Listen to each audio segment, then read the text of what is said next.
સુરત શ્વાનનો આતંક યથાવત રહ્યો છે। પાલ ઉગત રોડ પર બાઇક સવારની પાછળ દોડીને શ્વાને બચકું ભરતા બાઇક સવાર નીચે પટકાતા મોત થયું છે। પિતાના મોતથી 6 વર્ષના બાળકે છત્રછાયા ગુમાવી હતી। સુરતમાં રખડતા શ્વાન સાથે હવે પાલતુ શ્વાનનો આતંક પણ જોવા મળી રહ્યો છે। શ્વાનના કારણે એકનું મોત નીપજ્યું છે। પાલ ઉગત રોડ ઉપર બાઇક સવારની પાછળ દોડી શ્વાને બચકું ભરતા બાઇક સવાર નીચે પટકાતા મોત થયું છે। પિતાના મોતથી 6 વર્ષના બાળકે છત્રછાયા ગુમાવી હતી।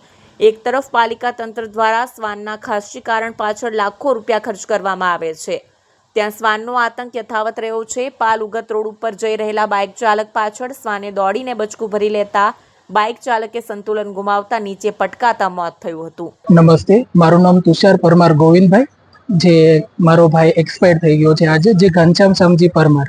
ગઈ રાતે એ લોકો ઓફિસ રિલેટેડ કાંઈ કામ રિલેટેડ ગયા હતા, બિકોઝ રસ્તામાં પાલ એરિયા છે ઉગટનેર, ત્યાં અરાઉન્ડ 12-12:30 વાગ્યાની ઘટના હતી। એ લોકો આવતા હતા અને પાછળથી કૂતરો એને કરડવા ભાગ્યો અને ભાઈને ડર લાગ્યો તો એને પગ ઉપર લેવા, જેવી રીતના બેલેન્સ એનું હલતું, પાછળથી બેલેન્સ ચાલ્યું ગયું અને પાછળ બેગ ભાગી ગયું અને ઘટના સ્થળે જ એક્સપાયર થયેલ છે।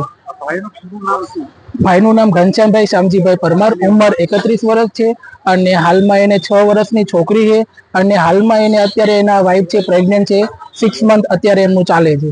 તો મારું એટલું જ મેસેજ છે સરકારને તથા કે મહાનગરપાલિકાને કે આવું બીજી જે મારા ભાઈ સાથે બની ગયું છે, જ્યાં કોઈ બીજાના આવું ના બને એનું, આવું મારું ભાઈનું પરિવાર છે અત્યારે તો એ વેર વિખેર થઈ ગયું અને અમે મિડલ કાસ્ટમાંથી સાહેબ આવીએ છીએ। તો મારું એટલું સાહેબને કહેવાનું કે બીજા સાથે આવું ના થાય એનું ખાસ ધ્યાન રાખો। ભાઈ કઈ જગ્યા પર કામ?